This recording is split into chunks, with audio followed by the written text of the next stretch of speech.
ओम नमः शिवाय। अर्जुन भगवान श्री कृष्ण से गीता जी के 5वें अध्याय के पहले श्लोक में पूछते हैं कि केशव मुझे ये बताओ कि जो है कर्म संन्यास और कर्म योग में श्रेष्ठ क्या है। भगवान श्री कृष्ण जो है इसका उत्तर देते हैं, संन्यास है कर्म योगश्च निःश्रेष कराभुः त्योस्तु कर्म संन्यासात् कर्म योगो विशिष्यते।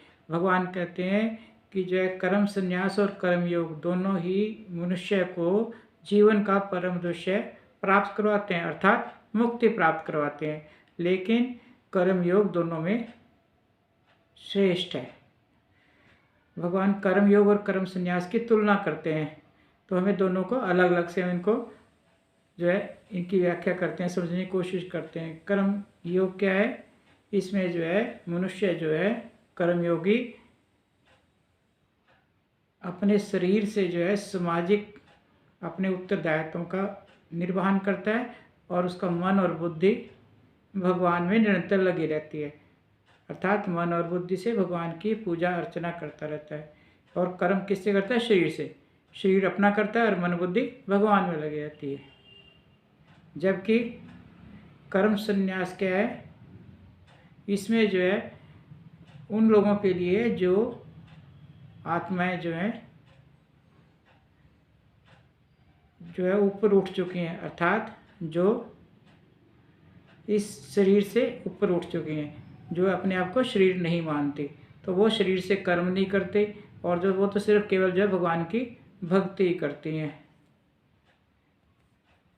क्योंकि एक हर आत्मा का अपना लेवल होता है, वो अपने आप को शरीर मानते ही नहीं है, तो जब शरीर मानते नहीं तो कर्म नहीं करते।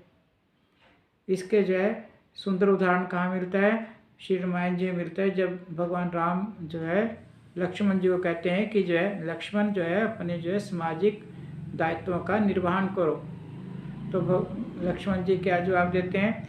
मोरे सभी एक तुम स्वामी दीन बंधु और अंतर्यामी, कि हे प्रभु आप ही मेरे माता हो, पिता हो, बंधु हो, गुरु हो, दोस्त हो, मित्र हो, सखा हो, सब कुछ आप हो मेरे। मेरा जो है सारे मेरा शरीर से कोई संबंध नहीं, मेरा जो है सिर्फ आपसे है, मैं सिर्फ आपके ही कार्य करूँगा। आप कृपा करके मुझे मेरे शरीर के जो कर्तव्य वो ना समझाएं। तो ये सन्यासी का कर्म हो गया। अब भगवान जो है कर्म योग को क्यों श्रेष्ठ बताते हैं? भगवान कहते हैं कर्म सन्यासी अगर भगवान की जो है भक्ति करते करते उसका जो है शरीर में कहीं मोह हो गया या संसार में कहीं मोह हो गया, तो वो जो है भगवान के मार्ग पर चलने का पूरा अध्यात्म का आनंद नहीं उठा पाएगा। और ऐसा भी हो सकता है कि वो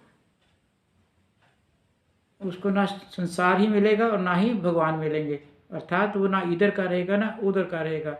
ये जो है रास्ता जो है खतरे वाला है, इसमें रिस्क ज़्यादा है कि हो सकता है अगर जो है वो बहुत ध्यान से करेगा तो भगवान की प्राप्ति जल्दी हो जाएगी। इससे जल्दी तो हो सकती है पर इसमें उतना ही रिस्क भी ज़्यादा है। और जो है कर्म संन्यास हमेशा जो है सिद्ध या किसी श्रेष्ठ गुरु के जो है सानिध्य में ही करना चाहिए। जबकि कर्मयोग क्या है? कर्मयोग में तो संसार के कार्य भी करने हैं और जो है भगवान की भक्ति भी करनी है। संसार के कार्य अगर मान लो जो है अगर किसी कारण से भगवान की भक्ति ना हो पाई तो कम से कम संसार के कार्य तो हो जाएंगे। और अब हम सोचते हैं कि अगर जो है संसार के जो है में जो है लिप्त हो गया इंसान तो अच्छे बुरे कर्म भी करेगा कर्मयोगी। फिर तो जब उसका मन हमेशा भगवान में ही लगा रहेगा, भगवान की भक्ति करेगा, तो वो गलत कार्य करना तो बहुत दूर की बात है, उसके मन में भी नहीं आएगा और वो कार्य सारे वो भगवान को अर्पित करते जाएगा।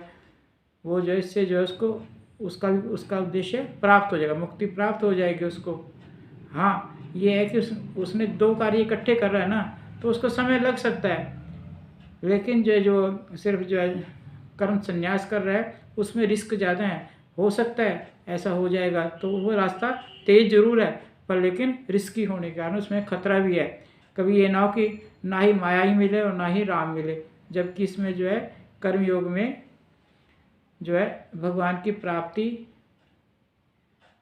हो जाएगी अगर कर्मयोगी उसी हिसाब से करेगा कि संसार के कार्य भी करेगा और भगवान के जो है भक्ति भी करेगा। इसीलिए भगवान जो है अर्जुन को कहते हैं कि कर्मयोग वाला रास्ता लंबा जरूर है लेकिन उस कर्म संन्यास वाला रिस्की है, तो इसलिए कर्मयोग श्रेष्ठ है, अर्थात कर्मयोगी श्रेष्ठ है कर्म संन्यासी से। राधे राधे।